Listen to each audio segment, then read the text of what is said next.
Hi, I'm Darnell at Way Living Recipes, and this is my review of the NuWave Brio 8-quart digital air fryer. So let's go ahead and get it unboxed. Alright, so now that we've got everything unboxed, let's see what it comes with. You've got kind of like a crisper tray here, or whatever you would like to call it. I know they call it something special in their manual, but this is your rack that goes inside of the air fry basket.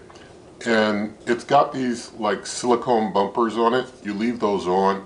You don't want metal scratching against metal. These are heat resistant. This rack here is like a reversible rack to give you a second layer for 2-layer cooking. Then they give you like a temperature probe here. You can do meat probe, temperature-based cooking. A lot of paperwork, some warnings and such. They've got a big manual here, so it's like English and Spanish here in the manual. They've got a quick start guide here, so just to help you get going. A lot of information in there. Let's see here. Yeah, and here they've got all the programs. We'll talk about programs in a bit later, but they've got all the programs in here for programming different types of cooks that they have built in. Also, they've got a very nice big cookbook here, so pretty nice recipe book and lots of pictures and recipes. I mean, how many pages does this go? This goes on 77 pages. I mean, the last page is for a couple of notes, then they've got like some charts, and then I mean the rest is recipes. Let's see, there's some charts here. Yeah, this is all recipes. It's recipes, pictures, recipes. So lots of recipes here in this book. So they really hook you up pretty nice. And let's check out the power cord. This is a 38-inch length cord, 2-prong polarized cord. Now the wattage for this cooker is pretty interesting because you can adjust it. It's adjustable wattage settings. So you can do 700 watts, you can do 1500 watts, or you can do 1800 watts, your choice.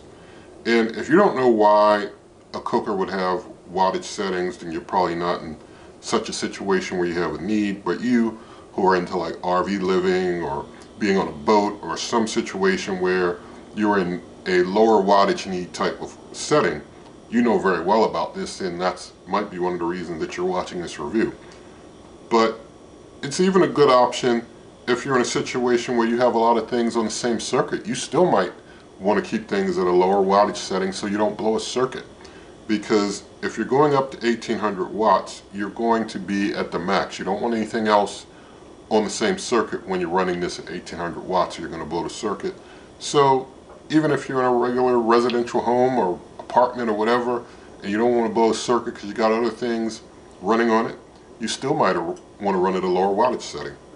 And this cooker has 10 cooking functions, but there's a lot more to this NuWave Brio that I'll have to detail for you later as far as how it can be used in a lot of different ways, even though it is a basket air fryer. And the temperature ranges for this are 50 degrees Fahrenheit up to 400 degrees Fahrenheit. So that gives you a very broad range to work with for temperatures, and for time ranges.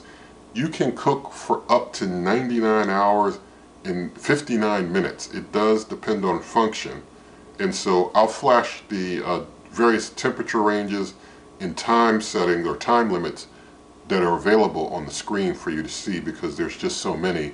There's a lot of options with this NuWave Brio. The dimensions for the NuWave Brio are 15.1 inches in depth, 16.5 inches in width, and 13.1 inches in height. And they say to leave 3 inches of space all around it. Of course, don't have anything on top of it. It needs to be able to have place for air intake. And it has an 8-quart capacity, of course. And they say that it weighs 16.87 pounds. Now let me show you around the cooker. As you see on top there, you got your intake and your display there. You see the front, the side. It's not much on the side. The other side. Around the back here, it's just kind of a flush back with the air that shoots out the back there. And under the bottom here, you see underneath. So that's your look around. I do want to mention as we get deeper into this review, if it does reach a point that is not to your liking, then there is the timestamps feature, there is the chapters feature, ways to advance quickly to the point of your choosing. Also here on the channel, there are over 900 cooking videos of over 100 different types of cookers, countertops, appliances, and such like that. So no shortage of things for you to enjoy here on this channel. Okay, so now I'm giving you a close-up view of the cooker, and you see over the top, we'll go into the display more in a bit, but they even have the programs, like the first 20 programs here on top so that they're easier to reference for you. And when we open up inside, and there's no window here, just to be clear, no window, you can put the infrared rack in there and sit that down in there flush like that. And when we go inside here, we see that there's no metal lining, so it's all plastic in there. And when we look up top, let's see what we see. We see a big heating coil and a big fan. I'm not seeing where the ambient, well, maybe that's the ambient probe over there on the right in the back. But that's your look inside of things. Alright, so now I'm going to do some independent measurements of things. So, going to do top to bottom. I'm going to have to do it really from the back because the back kind of rises up. And so, with that risen back, I'm looking at about 13.5 inches. It's about 13.5 because that raised back. Let's just go across the top here. We're looking at about 11 inches. Yeah, well, let's see, the back. No, okay, 11 inches that way. And so front to back, we'll do to the handle. Well, let me do it over the top. Whoops. Do it over the top to the handle. We're looking at about a little over 13 inches. Yeah, about a little over 13 inches there, under 14 inches. Let's check out things inside of the basket here, and we'll do some measurements of the basket. I'll lock my tape measure. Alright, so here across we got 10 inches, nice generous amount of space.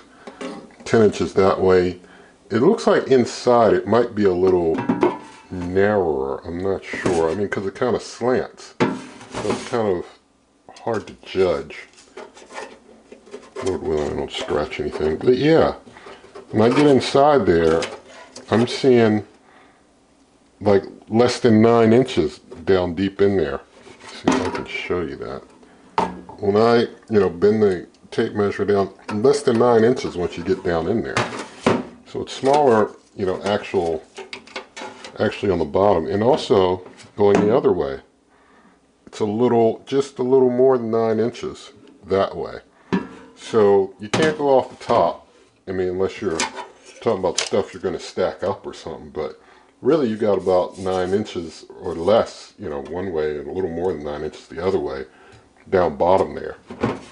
So let's check out our depth. At the most deep point, we're at 5 inches.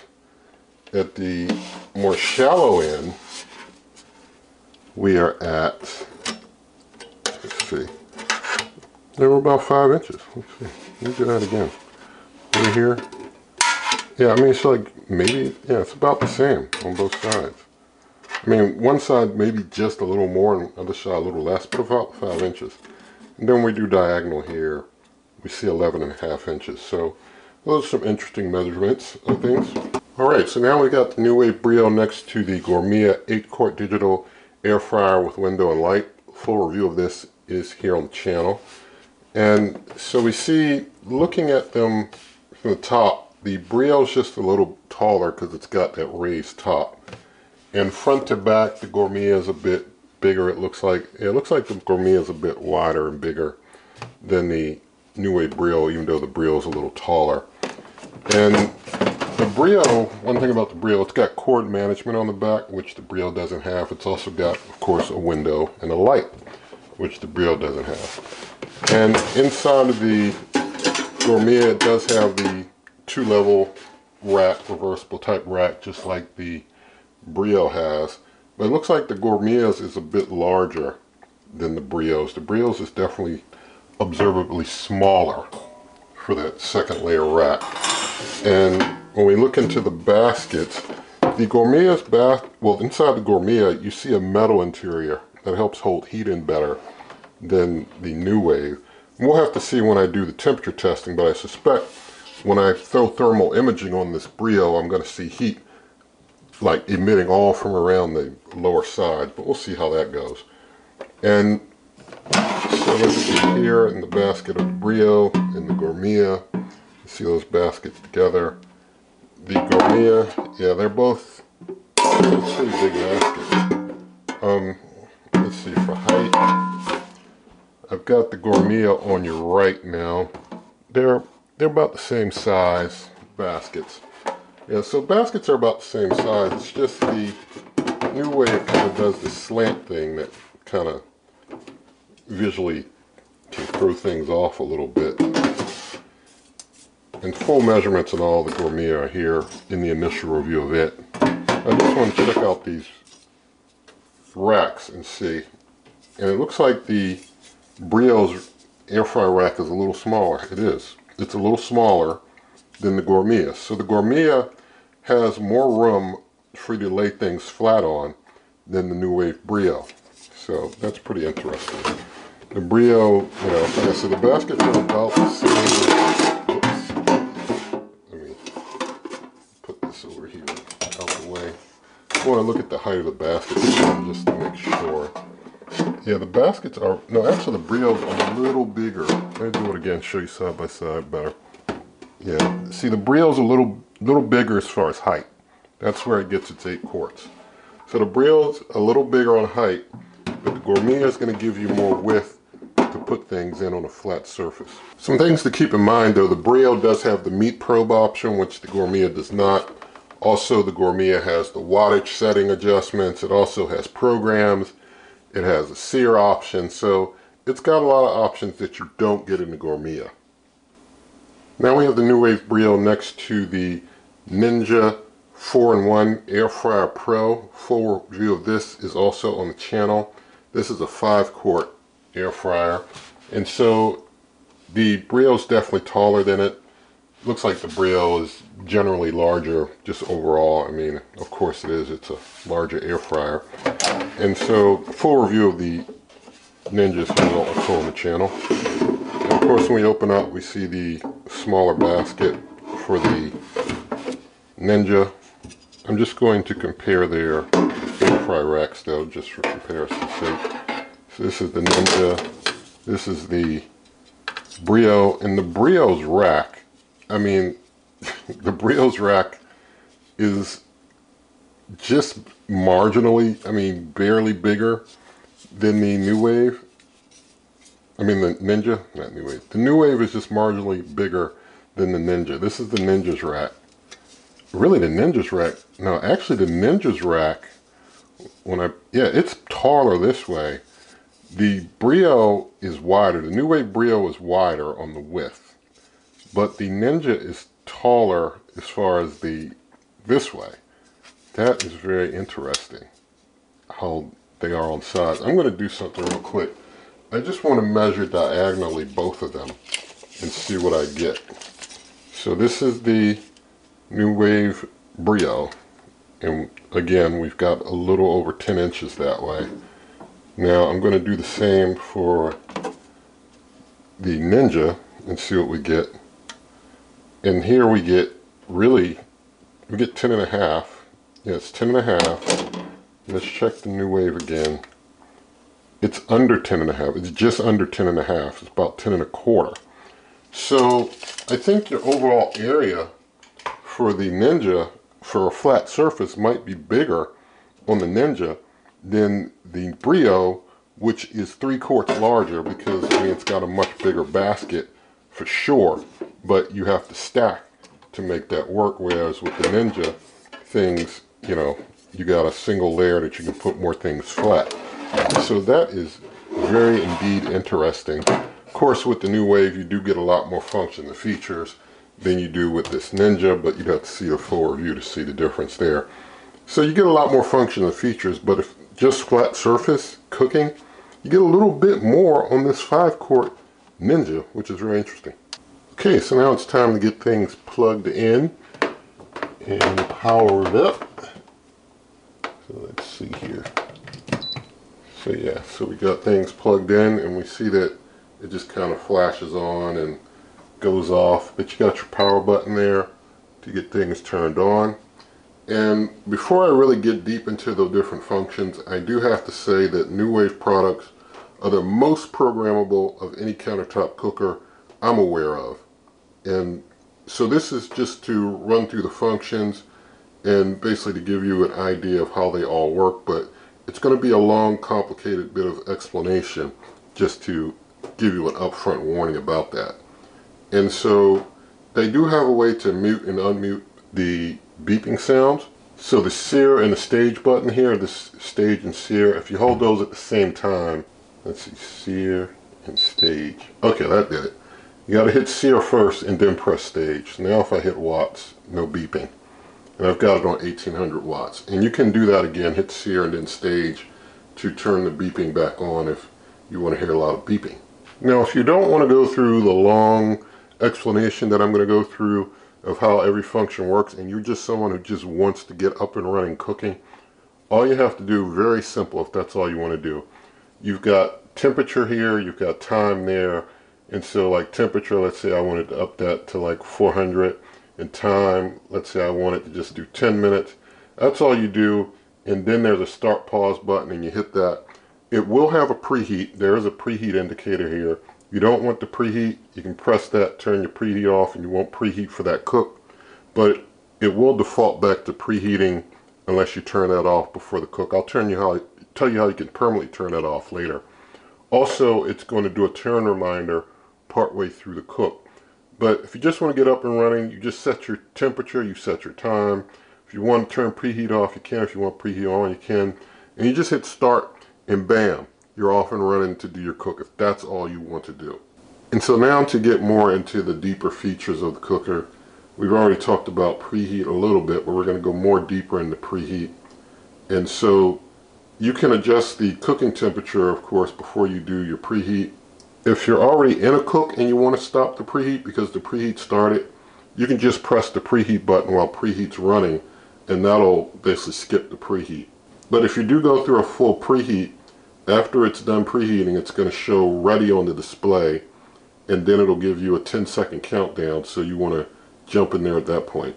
Now, if you don't like preheat always being up there before a cook starts and you want to just cancel it from ever doing that automatic preheat, then you can press menu and preheat together to stop that. So let's see, here's menu and preheat. So if you hold menu and hit preheat, the preheat went out, but not only did it go out, let's say I turn the cooker off, I turn the cooker back on, I'm still not seeing a preheat option because it's basically totally killed the preheat forever.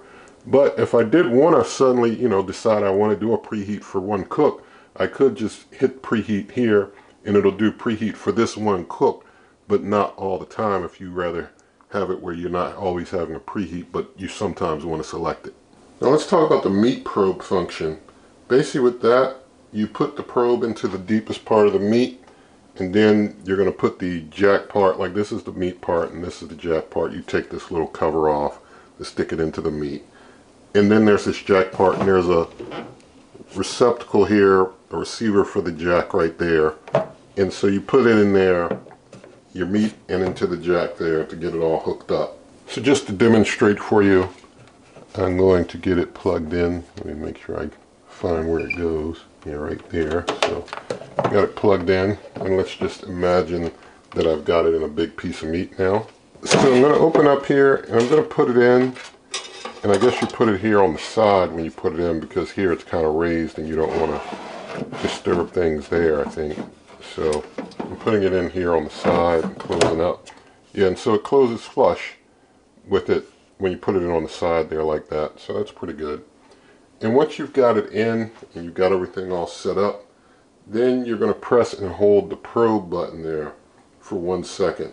So I'm going to press and hold probe, and you see that it adjusted here. So basically it's giving me the meat target temperature, and I can adjust that up or down for my target temperature that I want to cook to. So basically you want to do your cooking time and temperature and whether or not you want to preheat on that cook before you hit the probe button and start setting up your target temperature for your probe cook. And then after that you could hit start and you would start cooking. Now if you were in the middle of the cook and you wanted to know the temperature of the meat while you're in the middle of the cook, you just tap the probe button one time. And you see how I just tap probe and it's giving me the current temperature of the meat probe right now. You do that during the cook, it'll tell you the current temperature of the meat that you're cooking. And if you ever want to change the target cooking temperature on the fly in the middle of the cook, you would just hold that probe button for another second and it would go back to the target temperature and you could adjust it into whatever you want to change it to on the fly. Now there is a way to switch between Fahrenheit and Celsius here on the cooker, and to do that you basically want to press the sear and the temperature up or down arrow to make that change. So here we have sear and temperature up down, so if I hold sear and whoops, wait a minute, let me stop that, let's cancel that. So yeah, it did change it though. It started running because it started doing the sear, but it did change to Celsius. So if I want to change it back, I can hold that and change it back. So that's how you can change it back and forth between Fahrenheit and Celsius. Now I want to talk about the menu function. This is probably one of the more intricate features of the cooker. And basically it has 100 program presets. As I mentioned earlier, those are all in the quick start guide, and they got the first 20 up here on top just to show you for quick reference.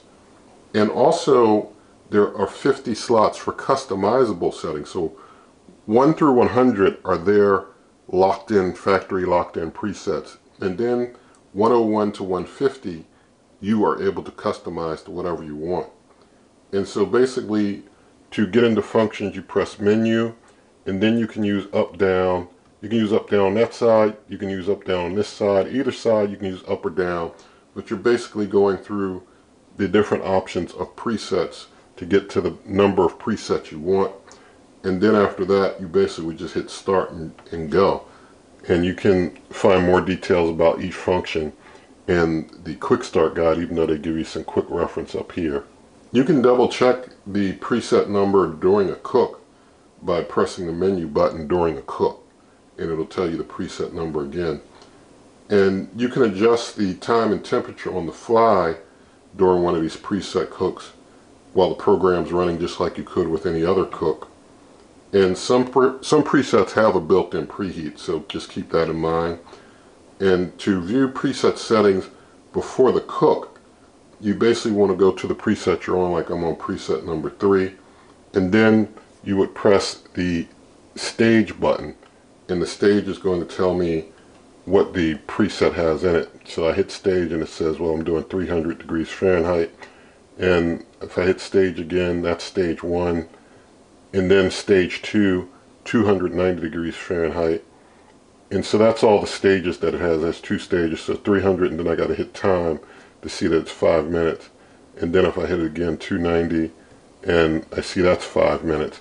So that's how that menu option works, and you could go through all of them to see, you know, the details if you want to see the details of any of them. And you can adjust the time and temperature for each function. When you go in to view the details of the function, you can adjust the time and temperature for that particular cook. You could also save that if you wanted to one of your custom save points, and I'll show you how to do that in a moment. And you can also do that during the cook while you're on the fly cooking. You could like adjust the time and temp and save that to that one cook. It won't save to a preset if you make the adjustments on the fly during a cook. But if you make adjustments before the cook starts to a preset, then you could save that off to another one of your separate presets. Now to make up one of your own presets, basically you want to do your time and temp setting. So let's say I did 375 and I do that for 5 minutes like that.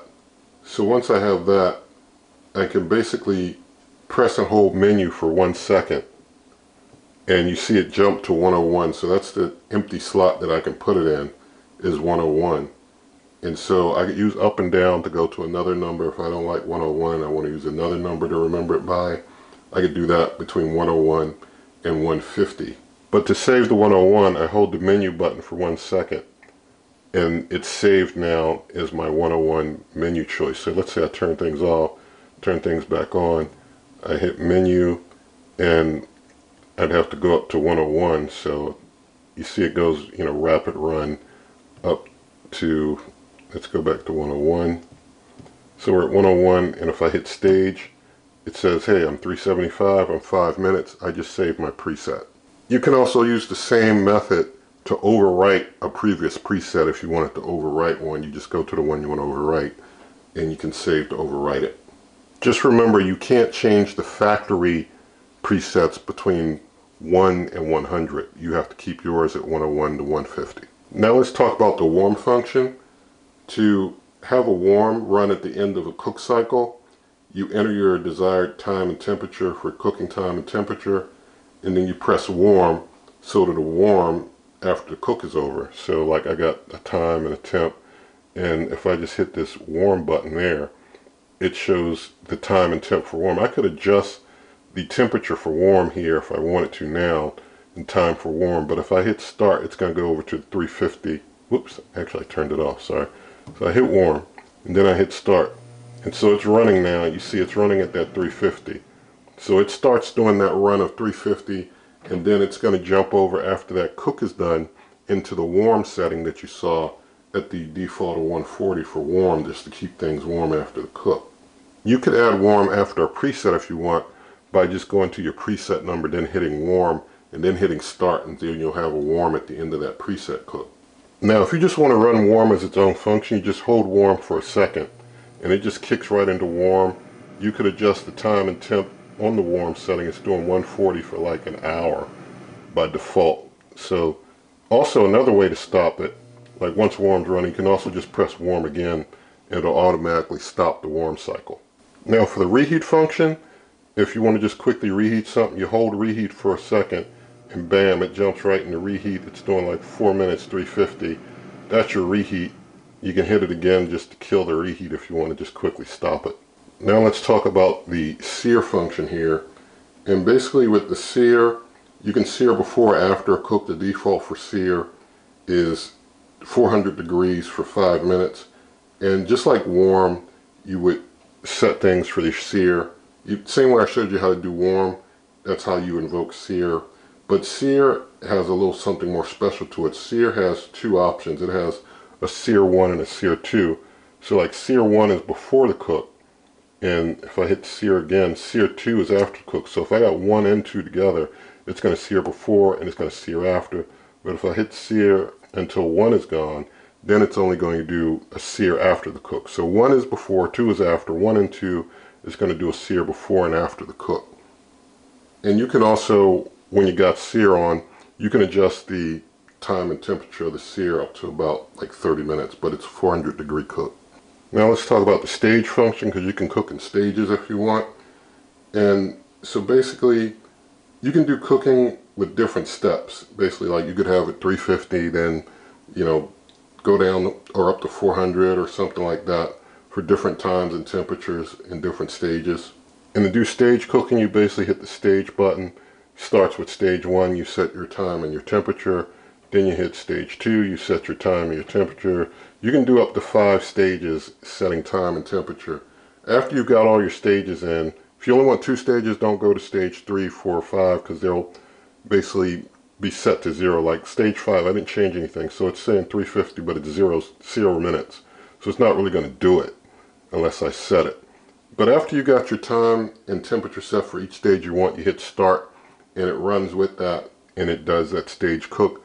If you want to save that stage cook, you would hold that menu button for a couple seconds, find your preset number you want, and then hold it again, and you could lock that in as a preset. There's also a carryover cooking method that you can use with the meat probe, and basically with that you can set a sear to start when you're within 30 degrees of the desired target temperature, and a sear would run until it gets to that final destination temperature. If you want to do that, you basically would set your cooking time and temperature, and you press hold the probe. You'd have the probe in there, you press hold the probe for 1 second, set your target temperature, and then you would press the sear and the menu button after that to display a 10-degree difference. Let me show you that right quick. Alright, with the meat probe in, let's say I have time temperature set, I press and hold probe, it's got time there, and so then I hold sear and the menu button, and then it shows 10 degrees. So basically when it gets within 10 degrees of that 165, it would kick on the sear and hit it at 400 degrees Fahrenheit till it gets to the final destination. If I want to adjust that, I can adjust that temperature, so like, when it gets to 150, it would jump into sear because I'm 15 degrees away. And that's how you do that, and you can just hit start and run with that if you want, or you can set that as a preset if you want by, holding the menu and going to your custom menu button that you want. Now I also want to mention that in addition to everything that I've just explained to you, they have an exhaustive series of different types of beeps. I'm just going to flash that on the screen for you to see the different types of beeps that this cooker offers. Alright, so now I'm going to do a temperature test, and so I'm going to take this temperature ambient probe and going to stick it in the rack there, and so that goes there. Let's see if I can get things closed up. Yep, that thing's closed up nice and flush. And so getting it turned on. And so now it's on. So what I'm going to do, I'm going to have the preheat on, and I'm going to go up to 400 degrees Fahrenheit. I'm going to set the time up to 30 minutes. That'll be nice. Well, it jumped up to an hour when I did that. Yeah, and it goes pretty quick, so you gotta be careful with how much time you add and how long you hold it. So we see the ambient probes read of the temperature now in there, and so I'm going to go ahead and just hit start, and we're going to just let this run for a little while. We'll see what its preheat is at when things, when it thinks it's its target temperature versus what the ambient probe says. Alright, it started the countdown. Because I muted it, it didn't do a beep for me, but we see it's reading about 415, and then it jumps, after that 10-second countdown, it jumps right into the actual cook because I didn't open the door to do anything. So it's doing its countdown for basically the actual cook now, and we see we're getting at 423, but we're going to let this just keep running for a while. You can just keep an eye on how the temperature goes.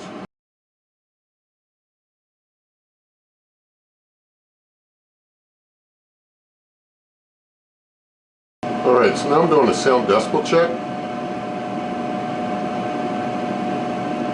We see the sound stays just below 50, so not very loud for a basket air fryer. A little on the quieter end, but still audible. You're still going to hear it in the next room, but not as loud as some others. Now I'm going to do some feeling around of things just to check how things feel by hand. Feeling up here, it's a little hot up here. A little hot. It's a little hot up there. Here by the door, yeah, it's a little hot there. I don't want to keep my hand there long. Around here, yeah, a little hot here. I mean, having no metal shielding inside there, I expect that. It's a little warm. I mean, I don't want to keep my hand there long is the best way to put it.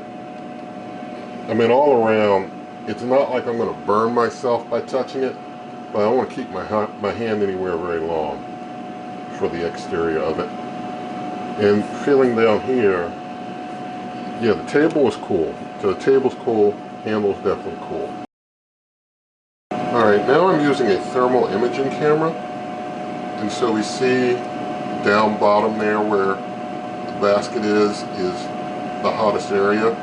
Red is hot, blue is cooler. If things were super hot, it'd be white hot, but we see we're in the 150-ish range there. We see around the side, no heat shielding. We're in the 160s or so. The temperature on the cooker itself, though, is holding pretty nice. I mean, it's been, somewhere between 405 and below 430 the entire time. So it's holding its temperature okay. Around the back, we see really where the air is coming out is the hottest there.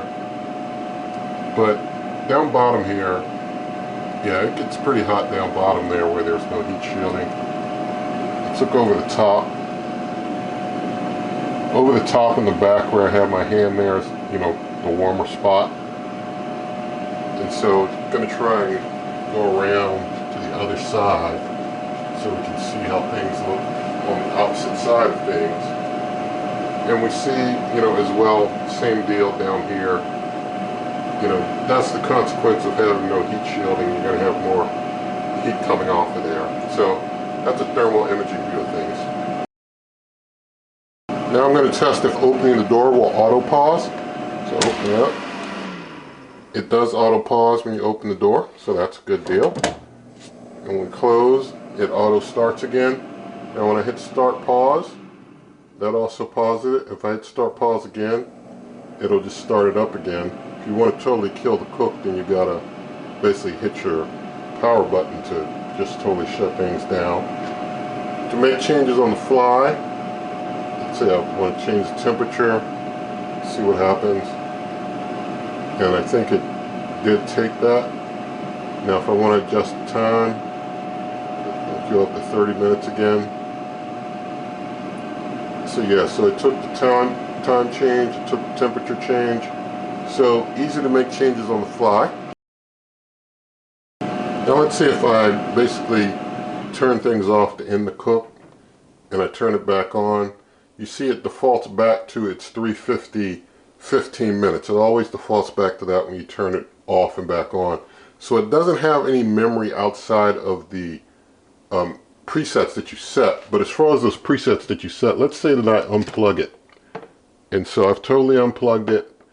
And you know, I put a preset in earlier. I plug it back in and turn things on. And let's say I hold the menu button.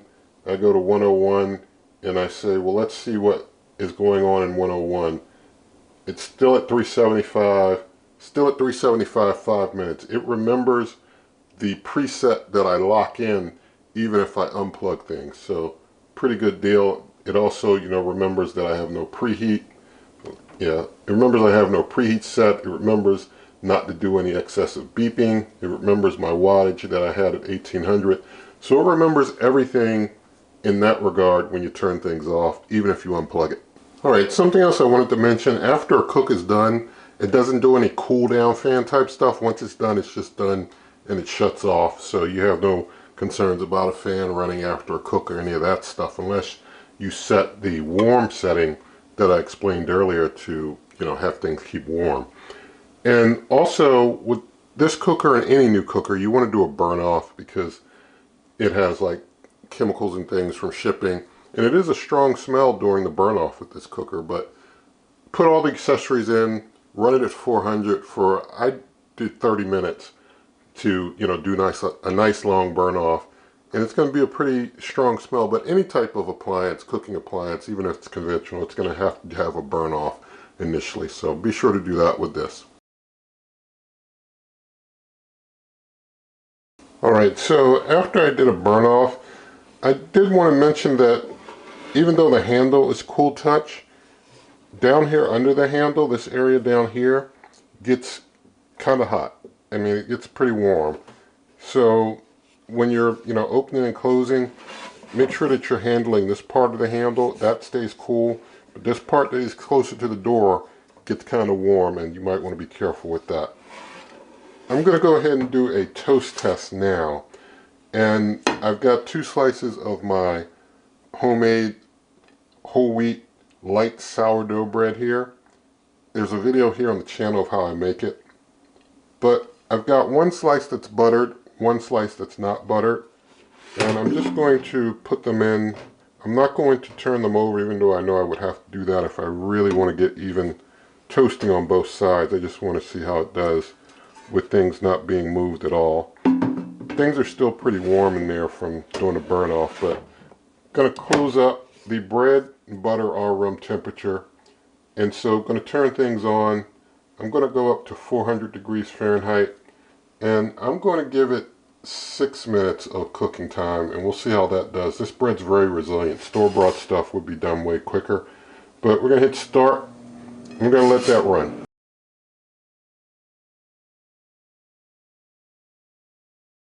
Alright, the time is up.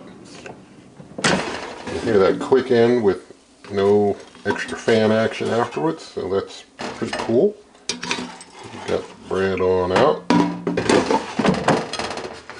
So you see the unbuttered slice. Got a pretty, I mean, it's a fairly even toasting. And you see you got some good melted butter there on the back. You know, of course, it didn't get much cooking on the back. It soaked through on the one with the butter. So it's able to make you up some nice toast. Okay, so now I'm going to test doing some baking. I've got my almond flour chocolate chip cookie dough here. I'll put the recipe on the screen.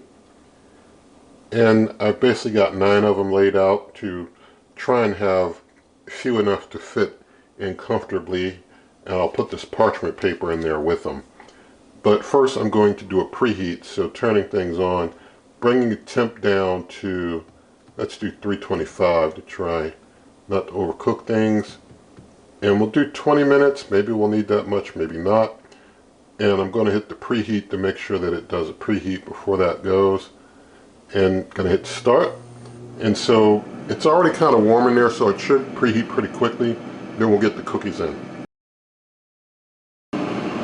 Alright, preheat's done, so I'm opening up. And it seems the countdown continues regardless of the opening. It's going to just kind of, I guess, continue forward without me. Let's see if I can get things in here. Alright, got them dropped in there. Alright, they're kind of good. So, close up. And I'm going to just make sure it's on a full 20 minutes. We'll let that cook for a while.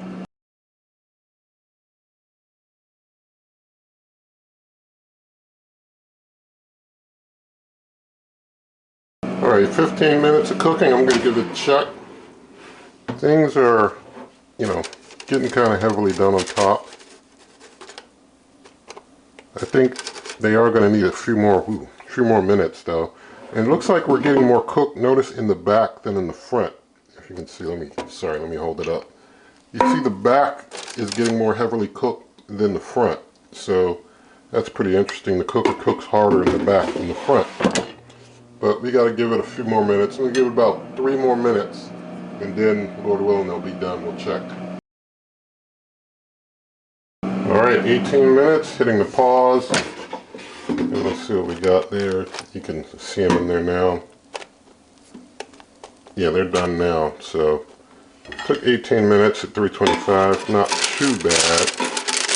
And it's giving you a better look. So yeah, so it's interesting how it cooks more in the back than in the front. I mean, the ones that were in the front don't look, you know, nearly as overcooked as the ones in the back. So it can bake, but you want to keep the back versus the front in mind. Maybe if you have a way to spin things around or something, but it's up to you. Alright, so now I'm going to do an air fry test. I got a pretty large frozen salmon fillet cut here. I've got some organic extra virgin olive oil on it, some lemon pepper seasoning, and some organic no salt seasoning. Things are still pretty warm from a prior cook, and so I'm just going to go ahead and put it in and just do a straight up air fry test of this as is and see how it turns out. And I guess I could use the probe to, you know, kind of track things and see how it goes with that. So I'm going to go ahead and put the probe in the jack if I can get it in here. So okay, we got the probe in. So I'm going to go ahead and turn it on, and I'm going to up temp to 375, and let's see, I'm going to hit the probe. So hold on, I have to hold it for a sec. Yeah, probe, and now I'm going to bring it down to the 145 in cook temperature. And I think I'm going to also do a end of the cook searing, so like do the menu sear, and I'm going to bring that down to 5. So when it gets down to 5 degrees from done, it'll start hitting it with the sear for the last 5 degrees Fahrenheit. And somewhere in there, I'm going to let it run for like 10 minutes. Then I'm going to try and actually stick the meat probe in because it's frozen now, so it won't go in there now. So I'll just let it run for about 10 and then try that trick. And so I'm going to go ahead and hit the start key here. And so I'll give it 10 and then get it in.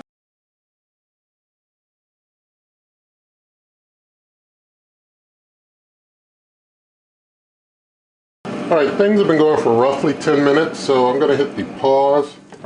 Open up, and we see our salmon fillet here. I'm able to get the probe in nice and easy. So, hoping it's in there good. Yep. And we'll close up. Let's see. And I guess the probe, it's a long read probe. It's not a quick read probe. It's a probe that's supposed to be in the food a long time, so it's taken a while to catch up to the actual meat temperature. But I guess eventually it will, and then it'll kick in the sear, so we'll see how this goes.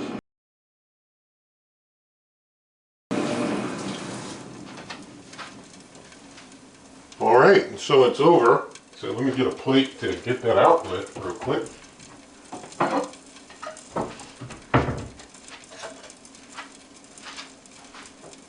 I did see that sear start flashing when things got to the 140 mark, so it did hit it with a little bit of sear. But this is our completed air-fried salmon fillet there. I'll get the probe on out. Go ahead and get the salmon fillet out. So let me give you a better look at it. So there you go. You can air fry some salmon, and you can customize how you want it to cook. Alright, so let's talk about cleaning the cooker. Basically, they recommend that you clean it after every use, let it cool down, and then unplug it. Never immerse the main unit in water, of course. They say that the basket, the air fry rack, and that reversible rack are top rack dishwasher safe. But they say that the silicone tabs on that air fryer rack need to come off before it goes in the dishwasher, if you're going to put it in the dishwasher. And so basically, I just use like a warm soapy rag to wipe things off, and then a wet one to wipe things down, and then dry things off is how I do it. And I just wash things by hand with these cookers. And they, of course, mention don't use anything abrasive. And they say if any food gets baked on, then you can just soak it. So that's how you clean it. Alright, so let's talk about the warranty. Out of the box, the cooker comes with a 1-year warranty. But if you give them extra information by way of registration, then they will extend it to 2 years. So it's up to you. But the cooker was able to do everything that it was tasked to do. Just remember, when you're baking, it's going to hit it harder in the back than in the front. And so you may have to accommodate for that. And so, overall, it did the jobs that we gave it, though. And so you can always check out my blog, superwaveovenrecipes.com. Again, that's superwaveovenrecipes.com. Nothing in this video is sponsored, nothing given to me. I prefer to keep my distance from the manufacturers. And so, with all of that said, if you did like the video, you can check out ways to help in the video description, such as my cookbook, merch, membership, donation, link to the Amazon shop where you pay the same price, help the channel. And so also, you can also give the video a thumbs up. You can share the video with a friend. You can subscribe to the channel, hit that notification icon, and good eating.